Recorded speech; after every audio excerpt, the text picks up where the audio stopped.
Venga y le cuento, donde las noticias de la semana cobran vida. Prepárense para un recorrido informativo y un profundo análisis político. Hoy con la directora del programa, Juanita Guzmán, y con el productor, Paolo Arengas. Hola, hola, hola, ¿qué tal mi gente linda? Venga, le cuento. El día de hoy vamos a hablar un tema muy especial con un invitado muy especial, pero antes de iniciar con las personas que tenemos por aquí, quiero también darle la bienvenida a una nueva integrante de Venga, le cuento. Valeria, ustedes la han escuchado por ahí con sus noticias internacionales. Si quieres, Valeria, baja un poquito la cámara que... Ya sabes, Valeria, ¿cómo estás? bien emocionada, un poco despertando apenas con esta madrugada, pero bien. Me alegra, me encanta esa actitud. Y pues tenemos a nuestro productor David. ¿Cómo vas? ¿Qué tal esa mañana de hoy? 9 de Y con frío, buenos días para ti, Juanita, buenos días para ti, Valerie, y buenos días para todas las personas que nos están acompañando, buenos días para nuestro invitado, con muchas cosas aquí también terminándonos de arreglar un poquitico, pero bastante chévere la emisión que vamos a tener hoy, en este de septiembre que va rapidito, pero con temas muy trascendentales y con un programa que seguramente le va a gustar a toda nuestra audiencia. Claro que sí, David. Así que vámonos con el recuento de las noticias.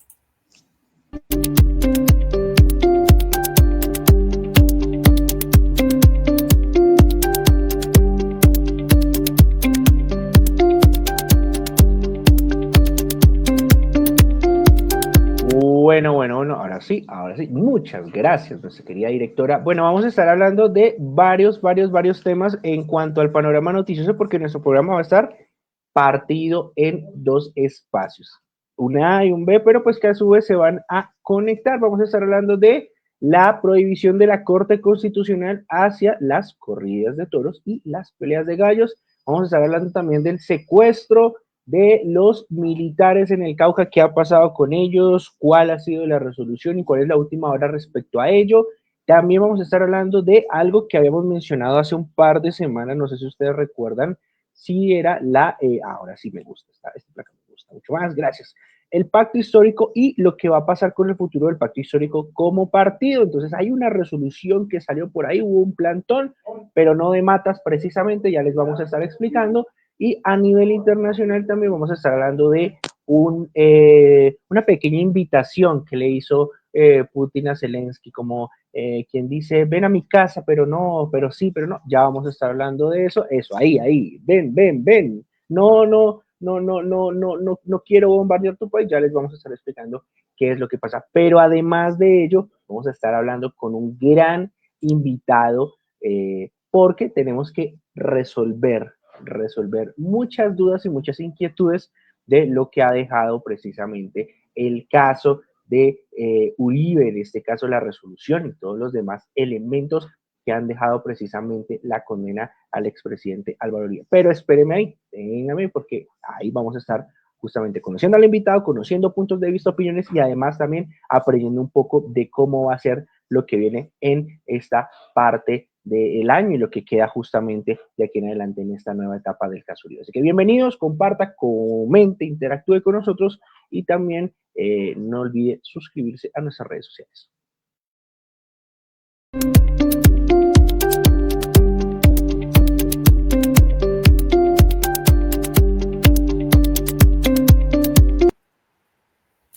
Bueno, David, y empecemos nuestro programa hoy porque esta mañana va a ser un poco diferente. Sí. Vamos a tener, como tú bien lo dijiste, un invitado que nos va a hablar de ese caso Uribe, que nos dejó varias aristas, varios interrogantes, varias cositas ahí chéveres. Entonces, pues nada, voy a darle paso a Juan David Alzate Rojas. Él está estudiando, está en el 8º semestre de Derecho y bueno, tiene unos conocimientos muy chéveres. También está de candidato de Consejo de Juventudes. Vamos a escucharlo un poco y vamos a tenerlo después para un debate ya con otros compañeritos, pero esas son noticias para más adelante. Juan David, ¿cómo estás? Hola, muy buenos días. Gracias por la invitación. Muy buenos días, David. Muy buenos días, Valeria. Muy buenos días, Juanita. ¿Cómo se encuentra? Bien, ¿y tú? ¿Qué tal esa madrugada del día de hoy? Bien, genial. La verdad, estuve muy entusiasmado de estar acá. Qué bueno. Me encanta. Bueno, pues no le demos más preámbulos, David, ¿te parece, Valeria? Entonces, yo quiero que antes de iniciar, hagamos un contexto muy, muy rápido y quiero saber también un poco cómo interpretas tú la histórica condena del 1 de agosto, pues a Álvaro Uribe, teniendo en cuenta que sería la primera vez en la vida que un expresidente es condenado y más por el caso de soborno a testigos y fraude procesal. Bueno, ¿qué pienso? Que la verdad, la juez no fue muy imparcial. Pero esto ya se debe mucho a problemas técnicos de la misma sentencia. Igualmente creo que hablaremos un poco más adelante sobre los problemas técnicos que tuvo la sentencia y por qué la tutela pues dio pues un resultado que no, de pronto algunas personas no lo esperaban. Claramente tenemos que tener en cuenta muy bien el contexto de por qué se dio esta tutela y el por qué fue favorecida en el tribunal. Si me preguntas qué es lo que opino, creo que se hicieron bien las cosas por parte de la defensa de Uribe. Granados para mí es una persona muy brillante y creo que hizo las cosas que debió haber hecho en el momento que lo debió haber hecho. Súper, Epa, súper. bien ahí, digamos que ese es un tema, ya para dar paso justamente a Vale, ha sido muy cuestionado el tema de Granados, de hecho que hasta memeable Juan, hasta antes de la primera parte de la sentencia fue catalogado como el peor, digámoslo así, defensor, en este caso dentro de la abogacía del país, cuando cambia toda la absolución, precisamente por lo que tú mencionas, hay un cambio y ahí me gustaría, ya para darle paso a Vale, consultarte justamente sobre esos problemas técnicos de la misma sentencia un poquitico, si podemos de pronto, ¿cuál crees tú que puede haber sido de pronto el mayor problema técnico dentro de esa misma sentencia? Tal vez el que más de pronto, dentro del conocimiento que tienes, podrías destacar dentro de esa misma sentencia. La medida de aseguramiento. Tenemos que tener en cuenta los dos aspectos. El sentido de la sentencia y la sentencia. En el sentido de la sentencia mandó a una medida de aseguramiento al doctor Uribe. ¿Y qué fue lo que pasó? No cumplió los requisitos. Para poder hacer una medida de aseguramiento se necesitan dos requisitos básicos, un requisito probatorio y un requisito de necesidad. En este caso sí cumplía el requisito probatorio, pero no cumplía el de necesidad. ¿Por qué? Porque estamos hablando de que la juez se basó en el sentido de que él no iba a comparecer, que él no iba a seguir en el proceso, entonces por ende tenía que mandarlo directamente a un centro carcelario. En este caso, pues al ser mayor de 65 años, cumplía con uno de los beneficios, que es que tiene que cumplir la casa por cárcel, que es una medida privativa de la libertad, relativamente privativa, por así decirlo. En este sentido, el doctor Uribe asistió a todas las audiencias, a pesar de haber salido del país más de 5 veces y que la misma juez lo dice en el sentido de la sentencia. Le doy muchas gracias, doctor Uribe, por asistir a todas las audiencias, a pesar de que salió muchas veces del país. Bueno, volviendo al tema, al no haber ese requisito de necesidad, debió haberle permitido la libertad hasta el momento en el que el tribunal, después de la apelación, diera otro sentido, si es que aparece otro sentido. Esto estamos todavía por revisar. Ok, vale.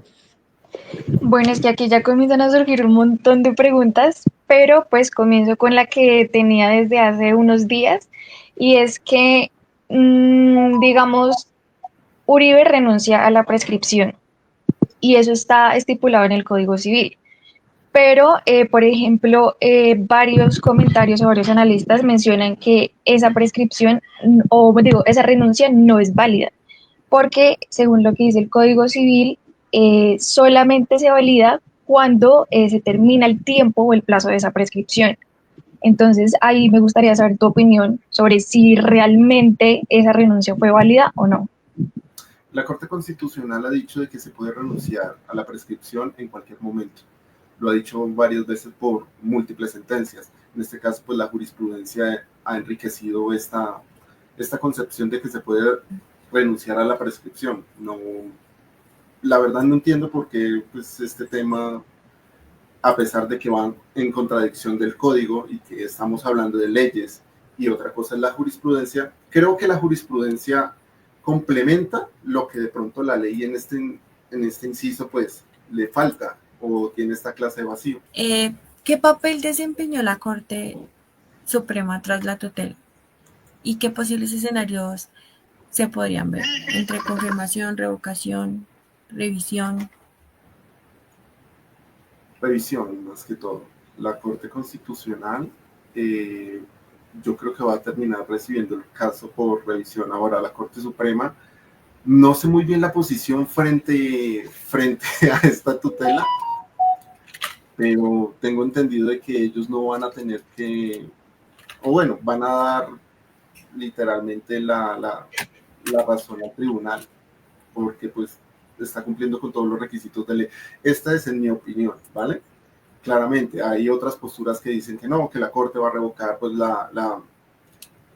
el fallo de la tutela, entonces pues va a echar para atrás el proceso, porque si hay bases legales frente a la prescripción, también frente a que no está excediendo ni extralimitando los derechos que se le otorgaron a la juez 44 frente a la excarcelación del doctor Uribe. Yo en lo personal digo que sí, pues claramente está incumpliendo con uno de los requisitos básicos para poder constituir una medida de aseguramiento, que pues para mí es como absurdo de que no se ha terminado el proceso porque no hay sentencia en firme, ya que no ha terminado la de segunda instancia, como para poder decir de que se va a escapar, que se va a volar. Yo sinceramente conozco al doctor Uribe y lo que pienso es, una persona de esta edad se va a colocar a irse a otro país, a volarse, perdónenme la expresión, estando lejos de sus caballos. Este señor es una persona de campo, literalmente se la pasa en la finca, se la pasa con sus caballos. Sí, la finca es gigantesca, sí, tienen toda la razón, sí, pero yo no lo veo en otros lugares escondiéndose como un criminal. Es más, esta afirmación de él de decir de que no se atiene a la prescripción, que quiere seguir con el proceso, lo veo más que todo como una fuente favorable sobre su propia dignidad, pero pues estamos esperando qué es lo que diga la Corte, qué es lo que diga el tribunal más que todo.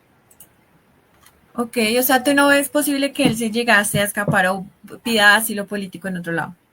No lo veo, lo conozco en persona y él es una persona de campo, no lo veo escondiéndose en una ciudad, en otro país donde no va a poder tener sus caballos cerca, entonces no lo veo escapándose.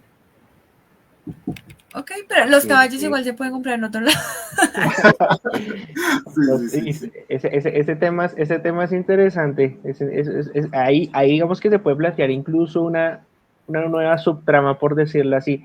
Yo quiero hacer una pregunta un poco desde la pedagogía, Juan David, y bueno, hay un tema que son los cargos transitorios, ¿no? Todo el mundo nos hablan de cargos transitorios, y nos puedes explicar un poco el significado del término en sí, y digamos, desde ahí partiendo, la motivación que tuvo el Consejo Superior de la Judicatura para crear estos cargos, buscando acelerar el caso, y por qué ahora hay una demanda radicada en el Consejo de Estado para anular esa decisión. Digamos que esa es como la cuestión ahí, digamos, desde los cargos transitorios un poco. ¿Por qué? ¿O por qué crees tú, digamos, desde tu punto de vista y desde conocimiento?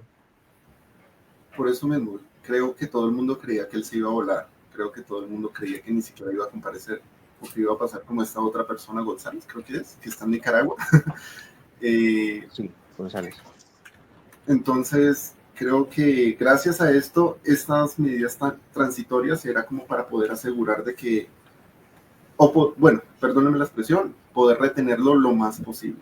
Pero pues yo no veo de que se vaya a escapar, yo no veo que sea necesario, por eso mismo pues está mirando cómo se echa para atrás, porque es un absurdo, es una extralimitación del Poder Judicial. Ok. Interesante, pues no lo sé, bueno, puede que sí se vaya o no se vaya, pero ahí sí quiero ahí darle paso a mi compañera, ¿vale? Porque pues queremos saber un poquito en detalle el impacto, ¿no, Vale? Yo tengo una pregunta, digamos, eso es más que todo para que tú nos enseñes un poco, si nosotros no somos profesionales en derecho ni nada, por eso también te preguntamos estas cosas. Y la otra es, digamos, ¿tú crees que si el tribunal falla a favor de la sentencia de la jueza, pues que digamos aquí tuviste que quizás no, por algunas irregularidades, quizá Uribe decida ir a casación o no le convendría o qué piensas tú? Bueno, si él llegara a perder, a seguir condenado, yo creo que lo que va a hacer Granados es directamente ir a casación.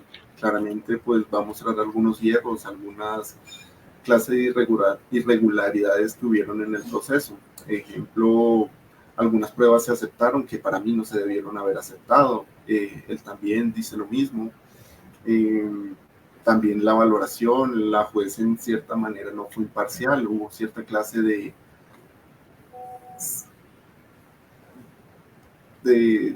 no sé, ¿cómo decirlo?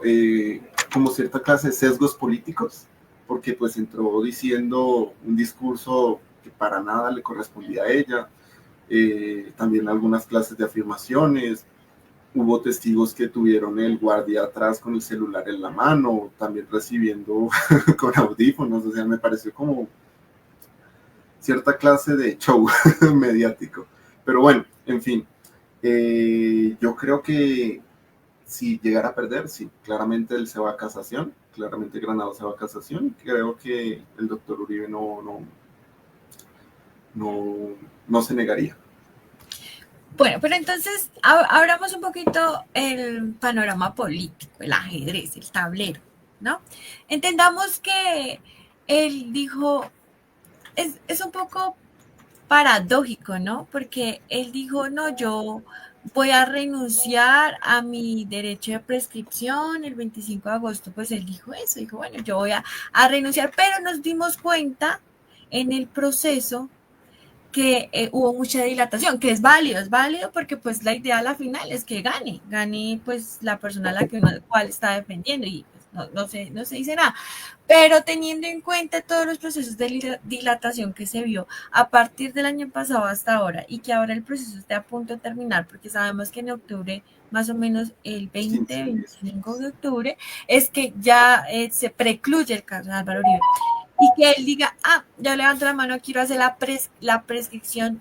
Bueno, mi pregunta ahí ya va, eso no tiene que ver más con un panorama político, porque de una u otra forma, si él hubiera quedado culpable y no le hubieran aceptado la tutela, de una u otra forma hubiera caído un poco la derecha. Ahora con este tema de que la tutela fue aceptada, lo dejaron en libertad, entre comillas, porque en libertad estaba. ¿No tiene que ver un poco más con el juego político de elecciones que se vienen ahorita para el 2026? No, claramente, veo política por todo lado, ya sea que Uribe termine condenado o que salga libre, esto va a servir para ambos lados, ya sea o para la izquierda o para la derecha. Claramente, yo no estoy de acuerdo, yo creo que no se debe utilizar la justicia o no se debe utilizar la rama judicial para poder hacer política, pero esto va a ser utilizado, va a ser, como lo estaba diciendo, un show mediático para todos lados. No, sí, claro, pues mira, si gana Uribe, la derecha, dejemos como cierta clase de personajes como Cabal, van a salir a hacer un show por todos lados diciendo que la justicia ganó, que yo no sé qué.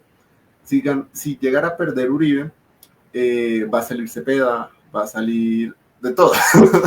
Y esto va a ayudar mucho a las candidaturas presidenciales.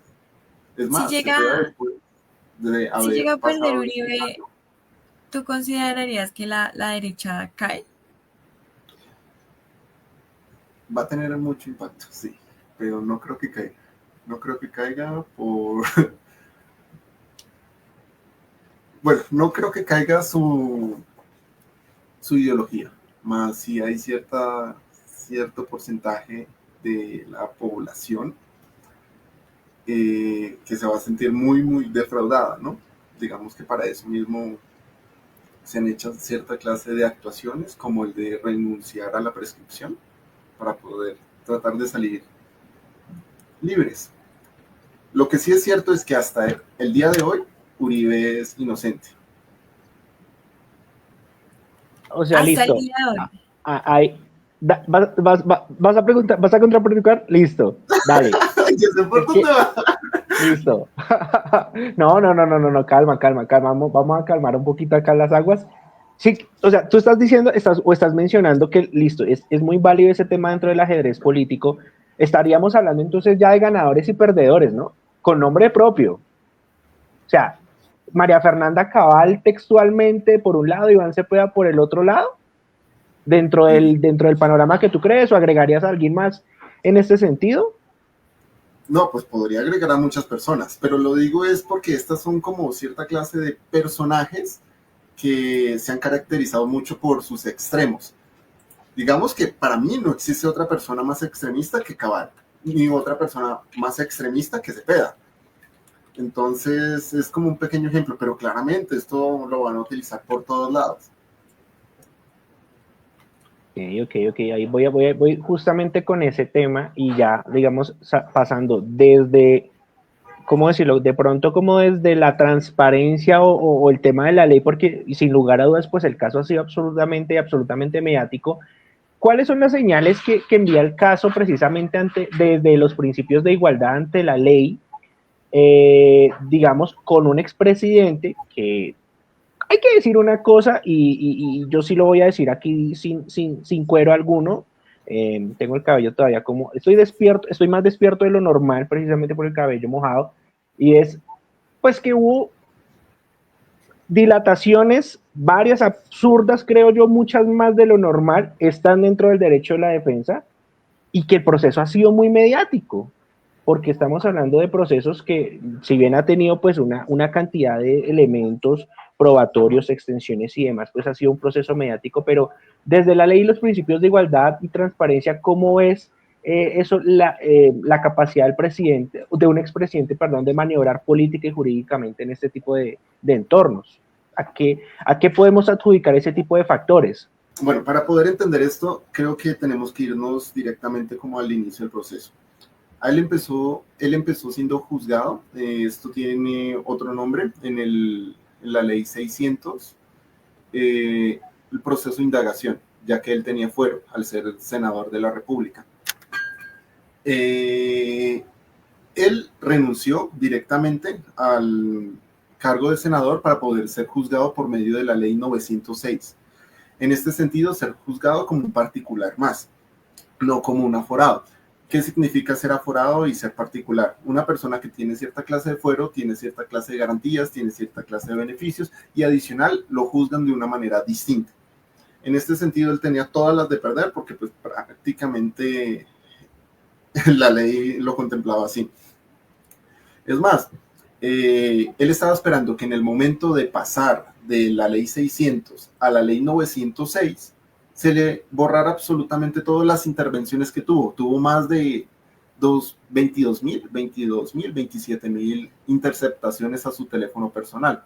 En este sentido, pues una persona natural, una persona normal no debería tener esta clase de intervención o de esta clase de persecución, diría unas posturas. ¿Qué es lo que yo creo? Que en el momento en el que él pasó a la 906, no se debió haber tomado el proceso con tanta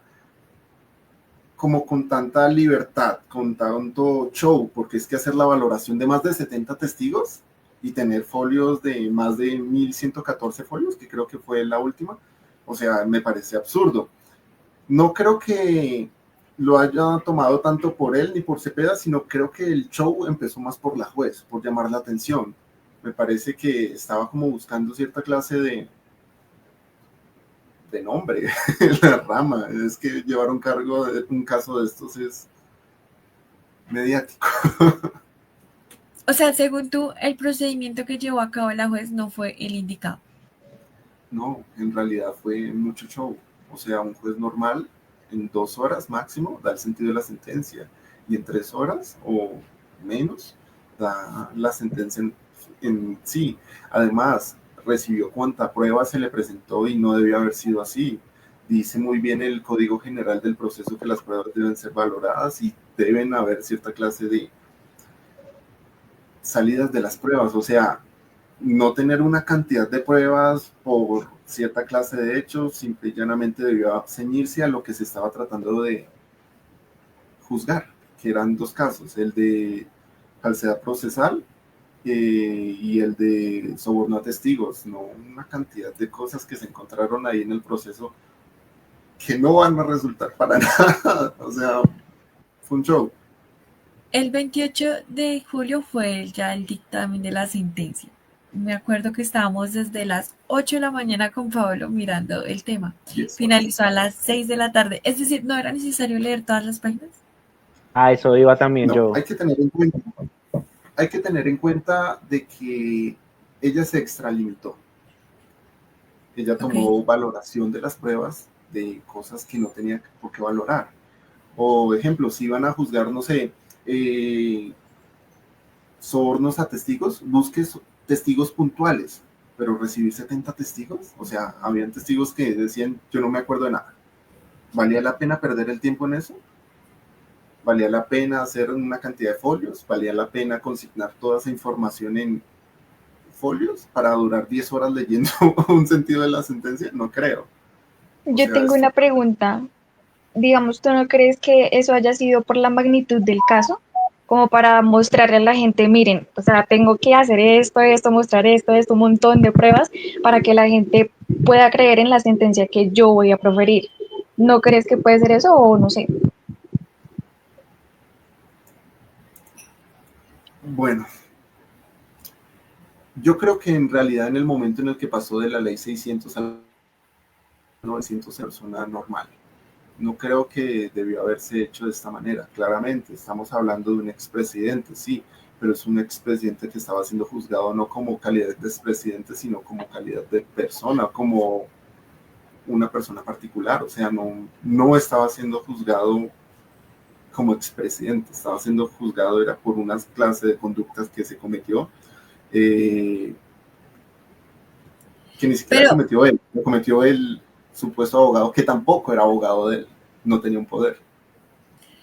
Pero, bueno, parémosle ahí un segundito, 2 segunditos. Y la primera es, claramente sí, obvio, no estaba siendo juzgado como expresidente, pero la figura de Álvaro Uribe Vélez en la sociedad, más de todo, es representación de una derecha o un movimiento del cual se dice uribista, es muy grande. Es no, o sea, aunque se ha bajado un poco por todas las escándalos que ha tenido en torno a su gestión política del 2002 al 2008, sí sigue siendo fuerte en los corazones de muchos abuelos. Uy, ok. De abuelo. Está bien, pero muy poco, no me tiras. A lo que yo voy es que tal vez por la magnitud del personaje, porque es, por ejemplo, lo que está pasando en Brasil con Bolsonaro. O sea, son personajes como que son muy fuertes y que no toda la gente va a decir o va a comer el cuento. No, sí, es culpable, hay que mostrar todas las pruebas que hay. O todos los testigos o todo lo que hay en torno al caso para poder demostrar que efectivamente sí es culpable. Porque es que yo siento que no se puede juzgar una persona ordinaria a una persona que realmente mueve masas, porque eso es lo que hace estas personas, mueven masas. Sí, claro, pues una persona puede mover masas, pero una cosa es la vida política y otra cosa es la vida judicial. No creo que esas dos se vean juntar.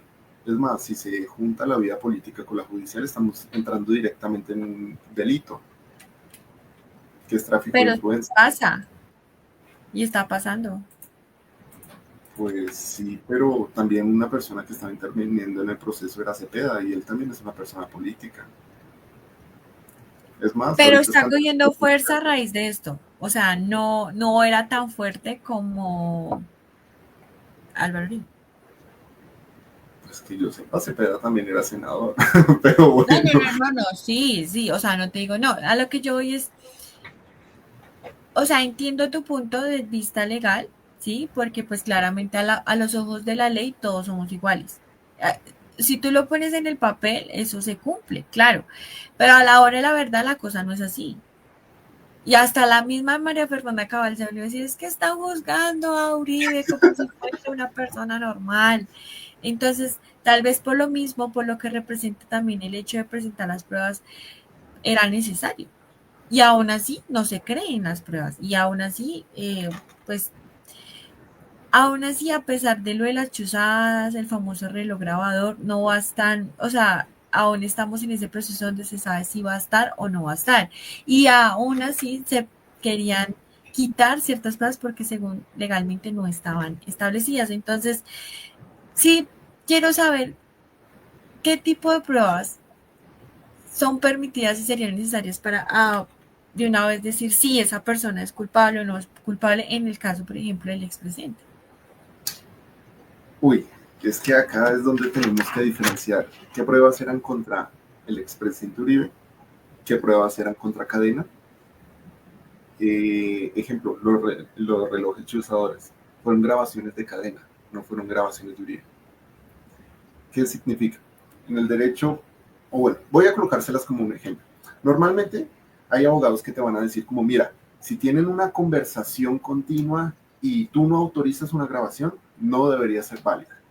Pero digamos, o coloquemos este caso, a ti te están robando en la calle, perdóname, te están amenazando en la calle, y tú sacas tu celular, y si la autorización de la persona que te está amenazando lo grabas, ¿significa que es una prueba ilegítima? No, para nada.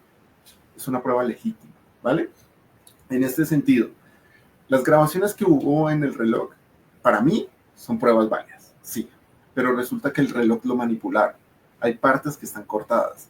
En este sentido, pues, no creo que sean tan legales y legítimas. Por parte de las chuzadas, yo no veo coherente de que una persona por equivocación de la corte lo sigan chuzando por mucho tiempo. Un ejemplo, desde la primera llamada ya sabían que no era a este señor Nilton Wilson, se me olvidó el nombre. Bueno, a este otro senador, a este otro personaje. Desde la primera llamada ya sabían que no era este señor, que era el expresidente Uribe. Y aún así siguieron con las intervenciones, siguieron con las chuzadas. No creo de que en el tiempo eso sea legal, porque se supone que era por un descuido, por una equivocación. Para mí me da que sí o sí lo estaban persiguiendo legalmente, ¿no? Legalmente. Ya si se está buscando una excusa y demás para eso, pues ya es otra cosa, pero legalmente para mí no era legítimo. Ahora, sí hay cierta clase de audios que lo vinculan directamente a las conductas que se le imputaron, sí, claramente, pero yo no veo la coherencia de la imputación frente a las pruebas que otorgaron o las pruebas que sí validaron. Por eso mismo digo como es show, es un show, pero pues veamos qué es lo que dice el tribunal y la corte si es que llega a casación frente a la decisión. Ok. Bien, bien, bien. Ahí justamente desde la figura de los expresidentes, Juan David, ¿cómo crees que este caso puede marcar un precedente en la justicia colombiana sobre cómo, hemos sabido a lo largo de la historia, se investigó a tal expresidente en algún momento de esto, pero digamos ya llegamos a una instancia un poco más definitiva porque hubo un juicio, hubo una resolución de caso, y obviamente pues en un estado como el colombiano, pues donde la política, bien decías tú, sería muy maluco que se cruzaran tanto la parte de la política como la parte de la justicia, porque estamos hablando de la persona en sí, ¿no? ¿Cómo crees que este caso pueda marcar un precedente de cara de pronto a futuros presidentes en su figura de expresidentes y que puedan ser juzgados en este tipo de situaciones? Uy, yo creo que ya se quedó un precedente que no importa el cargo político que seas, tú eres susceptible a ser juzgado, independientemente de que haya sido o no haya sido, independientemente de que por tu cargo hayas tenido que ejercer ciertas clases de conductas ilícitas, cierta clase de conductas lesivas a la sociedad. Igualmente está la rama judicial para juzgarte, para hacer que la sociedad pueda seguir su curso normal. Esto creo que ha dejado claro que no importa qué personaje seas, no importa cuántas masas muevas, tú sí o sí eres igual para todos frente a la justicia. Creo que es un punto que tenemos que tener en cuenta frente a un futuro, ¿no? En el que nadie va a ser, nadie va a ser invencible, nadie va a ser más poderoso que la justicia, por así decirlo. Juan David, ¿qué se tiene en el caso Uribe? Es probable que el consejo diga, listo, tomo lo de la prescripción y nos vayamos 2 años más, o que dicten sentencia antes de octubre, y teniendo en cuenta tu conocimiento, culpable o no culpable. Uy. Bueno, creo que se va a dictar antes de octubre. El tribunal muy seguramente va a tomar en cuenta qué es lo válido y qué no es lo válido. Y bueno, esperemos. Yo creo que sinceramente no hay manera de poder condenarlo en lo personal. En una visión bajo la luz del derecho, que no hay una manera de poder condenarlo, pero sí tendríamos que revisar qué es lo que está haciendo, qué es lo que de pronto hizo en algún momento. Y no creo que haya sido netamente limpio. Él sí debió haber hecho algo, pero no creo que hasta ese punto en el que por todo lo vamos a vincular. Para mí, en este momento, según cómo están las cosas, según cómo está la sentencia en apelación, para mí es inocente en este momento. Inocente. Ok. Bueno, pues Juan David, muchísimas gracias por contarnos, darnos un poquito más de foco en este caso que ha sido muy mediático y muy importante, no solamente por el personaje, sino también a nivel judicial, de que no, o sea, todos, sin importar título o lo que sea, pues estamos al pleno de la justicia, y que la justicia, pues la hora del té no tiene ni color, ni sexo, ni nada, solamente juzga como tiene que juzgar. Esperemos que es el tribunal, si efectivamente es culpable, no es culpable, si las pruebas son válidas, si no, si nos vamos 2 años más, aprovechando un poco el ojo de elecciones, porque después de 2 años eso ya pues no va a ser tan relevante, va a ser importante, pero no tan relevante como en este momento de la historia colombiana. Juan David, muchísimas gracias por estar en Venga y le cuento. Gracias a ustedes, de verdad, esta invitación es muy gratificante para mí. También quería comentarles que la Universidad del SINU pues quiere seguir aportando a la sociedad, junto como lo hizo conmigo. Entonces, ha extendido la invitación de poder estudiar las leyes desde un principio, con profesores calificados, con amigos y enemigos de Uribe. Y los estamos esperando. Los invito para que se acerquen, que vayan por mi nombre, puede ser, y los esperamos con los brazos abiertos. Muchas gracias, Juan David. Una excelente invitación. Si usted quiere estudiar Derecho, esto es una oportunidad. A la hora del té, no importa el bando, solo importa la ley y la justicia, y que se sepa la verdad. Muchísimas gracias, Juan David.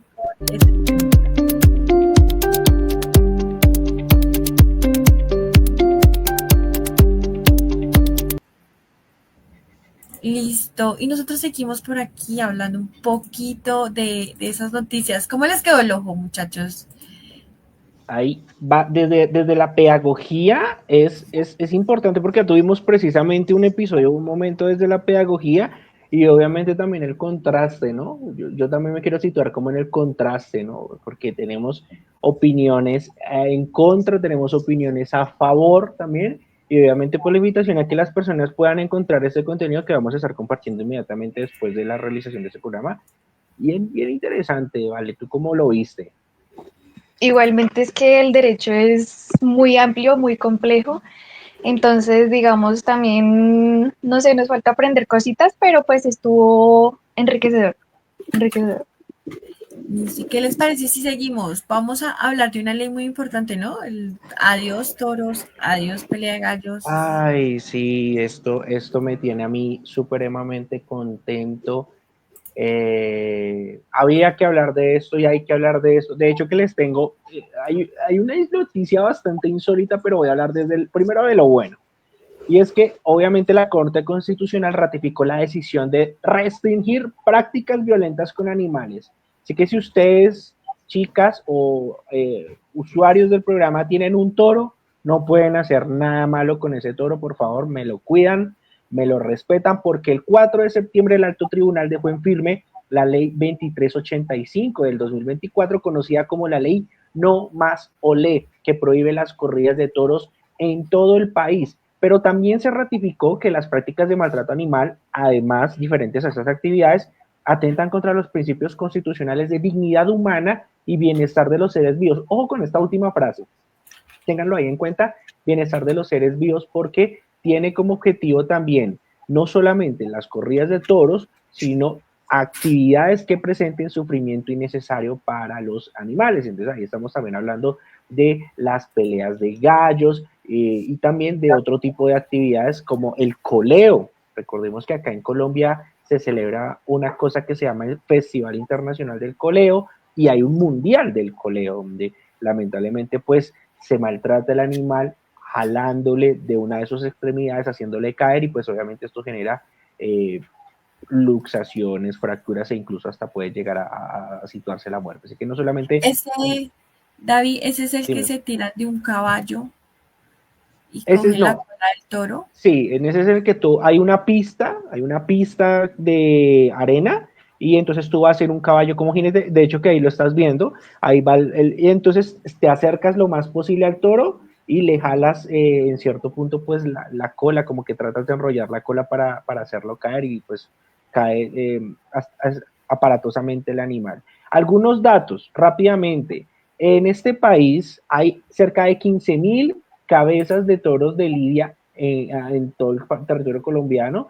Coleo tiene 8.000 deportistas y a eso se le puede llamar deportistas. Hay 7 ligas de coleo, principalmente en los departamentos de la Orinoquía, porque este deporte, o bueno, esta práctica violenta, hay que decirlo, tradicionalmente pues se ha gestado pues en estos departamentos de la Orinoquía y pues también en la zona oriental venezolana.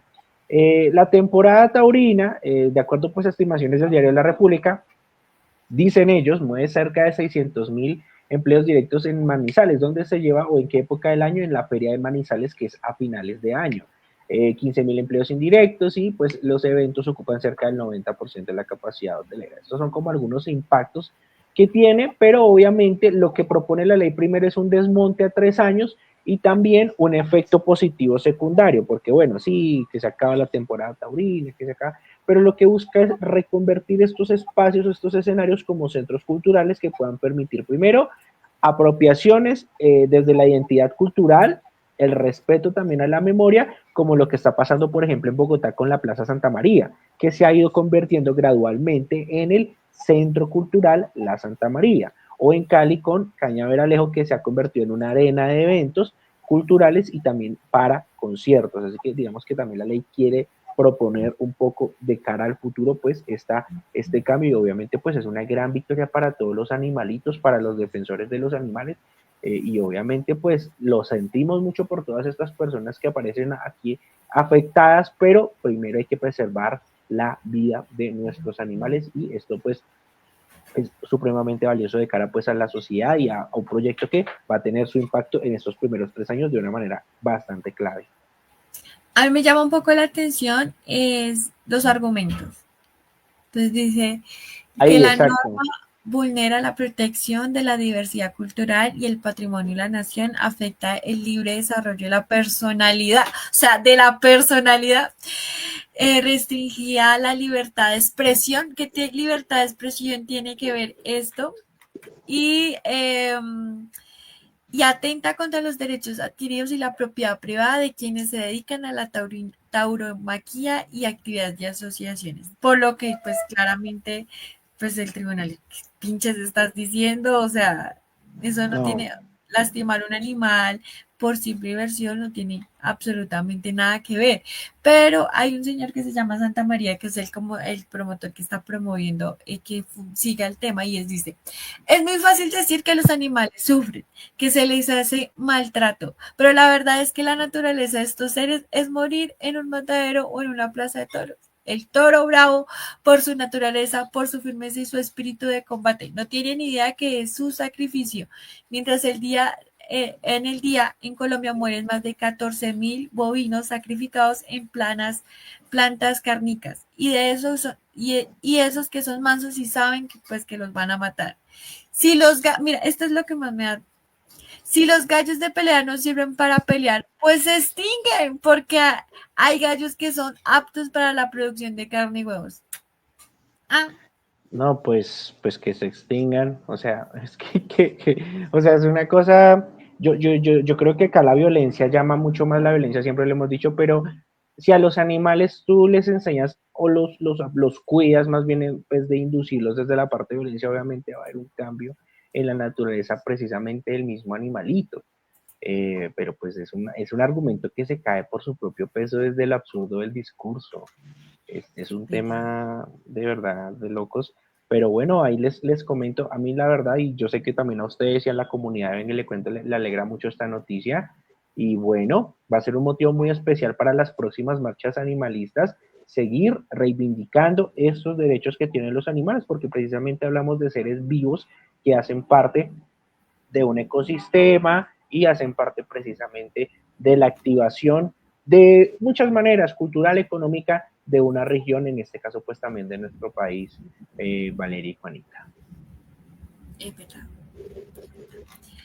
Bueno, David, y continuamos con nuestras noticias. Pues esta noticia que les voy a contar en este momento ya se volvió el diario vivir, ya se volvió una noticia de venga y le cuento sí o sí, porque imagínate que el domingo volvieron a secuestrar a militares en el Cauca. Se pensaba que era alrededor de 72 militares, entre ellos 3 oficiales, 4 suboficiales, 65 soldados profesionales, que habían sido retenidos por cerca de 600 personas, pero después ya se entró un poquito más en indagación e investigación y se dieron cuenta que pues no eran 72, eran 45 militares que permanecieron en cautivo.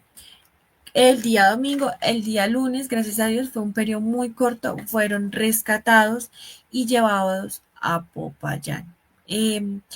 Lo que dice Gustavo Petro es que aún hay 7 soldados que tienen retenidos. Entonces, pues tras la liberación los militares fueron trasladados a Popayán, donde pues le estaban haciendo como toda la evaluación médica, psicológica, a ver qué pueden tener, qué pueden haber ocasionado pues esto. Gracias a Dios, como les digo, fue un periodo muy corto, pero sí el tema de los secuestros se volvió como el diario vivir acá en Colombia, más de todos los militares.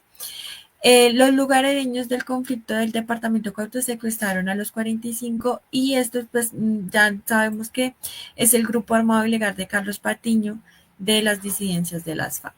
Yo siento que como están sintiendo que los están a punto de coger o exterminar, están haciendo todo este tipo de cosas para como desestabilizar, pero al mismo tiempo les están dando duro, entre comillas. El ejército informó que los militares fueron retenidos por comunidades supuestamente instrumentalizadas por los disidentes. O sea, siguen utilizando a la población civil. Gustavo Petro dijo, cada vez que los narcos armados utilicen más a la población civil como escudo para sus negocios, cada vez demuestra más que se están debilitando. También dijo algo que me llamó mucho la atención. Aseverando que sí hay 7 militares que permanecen detenidos. Hasta el momento quedan 7 militares secuestrados.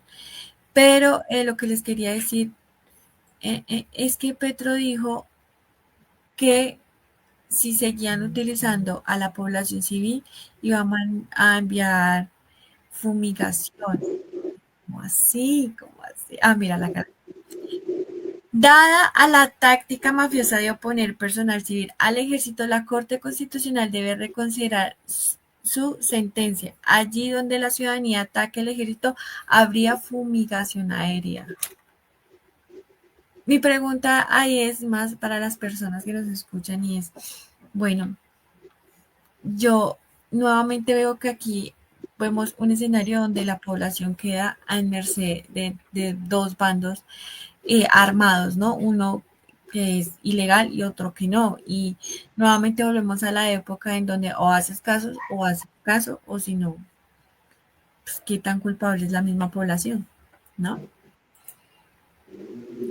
De hecho, también, pues digamos, o sea, en mi caso siento que genera muchas preguntas más que todo porque se supone que ahí la fuerza militar está haciendo la operación Perseo 2 y precisamente en agosto incautó un mega laboratorio de cocaína en ese mismo municipio. Entonces puede que sí esté debilitando precisamente al grupo armado y que por eso haya tenido como última opción instrumentalizar a las personas, pero la pregunta que va ahí es, ¿qué hacer en este caso si las personas son como están entre la espada y la pared? Es que no lo dijiste mejor, Valerie. Es verdad, están dentro de la espada y la pared. Es más, hasta los mismos militares, hay uno que se llama el soldado, bueno, el soldado les debo el nombre, pero este soldado ha sido 2 veces secuestrado.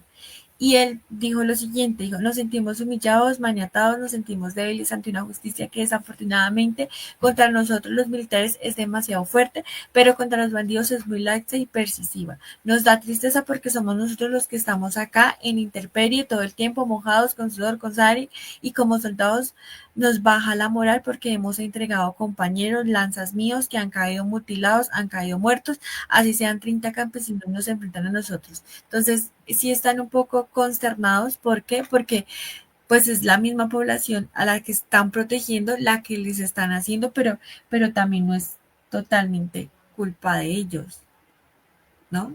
Pero bueno, este es lo que ha pasado hasta ahora. Esperemos a ver cómo se termina de desarrollar la noticia.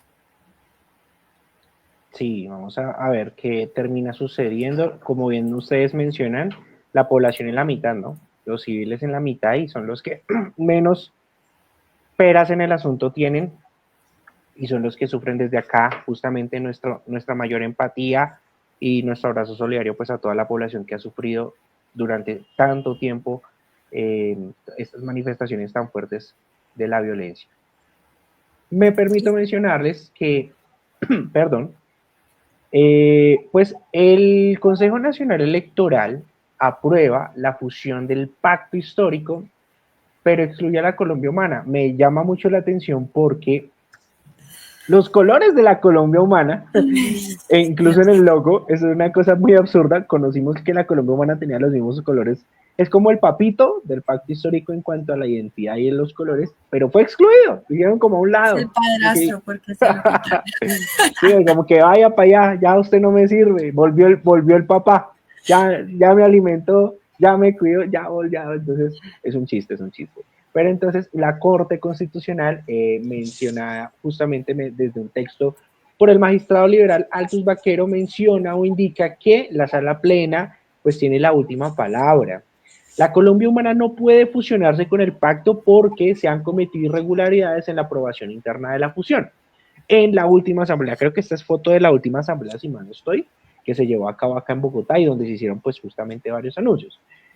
Con el voto favorable de las 2/3 partes de los delegados y un quórum de las 2/3 partes, la decisión pues debía ser aprobada de acuerdo a los estatutos de la Colombia Humana. Pero entonces, ¿esto qué significa para aterrizarlo como mucho más? Que pues que la Colombia Humana a día de hoy, 9 de septiembre, quedaría por fuera de la consulta prepresidencial que se va a realizar el 26 de octubre de este año y además tendría mucho peligro de cara pues a las elecciones parlamentarias que se van a llevar a cabo el próximo año. Entonces, o sea, es una cosa que se tiene que resolver en menos de mes y medio y obviamente pues que necesita pues el apoyo de las demás colectividades, recordando pues que obviamente grupos de izquierda pues se unieron obviamente dentro del grupo Pacto Histórico para ir ahora sí como una gran coalición nacional de cara a todo tipo de elecciones y pues obviamente por eso era que se había presentado esta instancia o esta solicitud al Consejo Nacional Electoral. Así que preocupante todo para la Colombia Humana que pues ahora sí, mejor dicho, Juanita y Valeria. Pues muy preocupante porque se supone que de 114.381 pues, afiliados que había, tenían que ir por lo menos 76.315 y solo estuvieron presentes 1.280, muchísimo menos. Entonces, pues tampoco se ayudan, ¿no? Esperar a ver qué sucede, porque sí se le está poniendo muchas trabas, todo lo que ha pasado con el CNE, la campaña electoral que tuvo Gustavo Petro, eso también ha frenado un montón. Entonces, pues, ¿qué va a pasar con la izquierda? Muy pronto lo sabremos. Nos vamos con nuestras noticias internacionales para saber qué está pasando a nivel internacional. Y eso también es muy importante.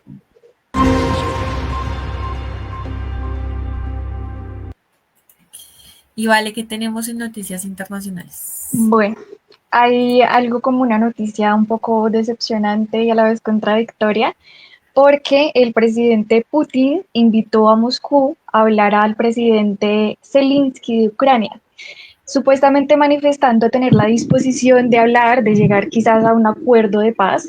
Sin embargo, el mismo presidente Putin se recuestiona si tiene sentido hacer esto. Y también, de hecho, dice que podría llegar a un acuerdo de paz solamente si el presidente Zelensky reconoce que los territorios que ahora ocupa la fuerza militar en Moscú, en Ucrania, solamente son de Rusia. Y por eso, obviamente, Zelensky rechazó la propuesta. No sé ustedes qué opinan, porque de hecho también se parece un poquito a lo que pasó, bueno, lo que pasa en el conflicto entre Israel y Palestina, sobre Israel diciendo, no, pues quizá podemos hablar, bla, bla, bla, pero a la vez, lo que está pasando también en Rusia, sigue atacando al otro país. Entonces, ¿qué opinan ustedes? Yo digo, vamos 9 días del mes de septiembre y han lanzado 1.300 drones suicidas y cerca de 900 bombas aéreas. ¿Paz? No creo. No, es que de hecho que, mira, te lo voy a citar en ucraniano. No te voy a leer ucraniano, pero sí, o sea, Zelensky creo que lo dijo el sábado y es, Rusia está intentando convertir la diplomacia en una auténtica farsa. Es como, listo, yo voy, te abrazo, pero por detrás te ataco. O sea, además de que pidió, eso fue hace semana y media, pidió 2 zonas de Ucrania, o sea, como que listo, nos vamos a calmar todos, pero si usted me da 2 partes de su territorio, que son precisamente 2 de las 4 partes que están en peleas, regalarle territorio a Costa Rica, y obviamente pues esto nuevamente ha despertado el nacionalismo ucraniano, como no vayas a hacer eso, Zelensky, no le regales eso, sigamos en guerra, sigamos peleando con lo que tengamos, pero no le regalemos tierra pues a esta gente. Y es un poco, o sea, de verdad que uno dice como que Rusia, un país tan grande en extensión y recursos naturales, sabemos que es un tema de recursos naturales lo que busca en Ucrania, pero aún así no se cansan. Colonialismo del siglo XXI, dirían algunos por ahí. Seguimos en el feudalismo donde lo importante, el que tiene la tierra, tiene el poder. Y pues en vez de unirnos, nos seguimos dividiendo y seguimos en guerras, porque ustedes escucharon que si cualquier país, a Francia, Alemania, cualquier país que se meta a ayudar a Ucrania, se vuelve objetivo militar. Y si por allá llueve, por acá no escampa, porque pues bien sabemos que también hay un conflicto, ahora sí un poco más frontal entre Maduro y Trump. Y también han pasado cositas, así que vamos a dejar a uno de nuestros corresponsales que nos cuente un poco qué ha pasado con el tema. Fuera agredida de alguna forma, pasaría a una etapa de lucha armada, planificada, organizada de todo el pueblo contra la agresión, sea local, regional o nacional. Pasaríamos a una etapa de lucha armada en defensa de la paz, de la integridad territorial, la soberanía y de nuestro pueblo. Continúan las tensiones entre Venezuela y Estados Unidos. Desde hace unas semanas, el gobierno estadounidense ha reforzado medidas en contra de Venezuela que van desde deportaciones masivas hasta una operación militar sin precedentes que no se daba en Latinoamérica desde la invasión a Panamá en 1989. El objetivo de todas estas medidas, según el mandatario de los Estados Unidos, es hacer frente al creciente tráfico de drogas proveniente de territorio venezolano. No obstante, estas acciones han generado una gran controversia en el panorama internacional. En los últimos días, además, han causado polémica algunas declaraciones del presidente Donald Trump sobre la posible escalada de un conflicto contra Venezuela. En una conferencia reciente afirmó que si Venezuela asumía una posición riesgosa sería derribada. Well, I don't want to talk about that, but if they do put us in a dangerous position, they'll be shut down. Todo esto ocurrió después de que 2 aviones caza F-16 venezolanos sobrevolaran una de las embarcaciones de la flota estadounidense en el Caribe. Horas más tarde, Trump ordenó el despliegue de 10 aviones caza F-35 de última generación en Puerto Rico con el fin de hacer frente a cualquier amenaza venezolana. Poco a poco, lo que inicialmente se presentó como una política antidrogas por parte de los Estados Unidos parece convertirse en una declaración de guerra, más aún cuando en una entrevista posterior, al ser consultado si pensaba atacar a los carteles dentro de Venezuela, Trump contestó lo siguiente.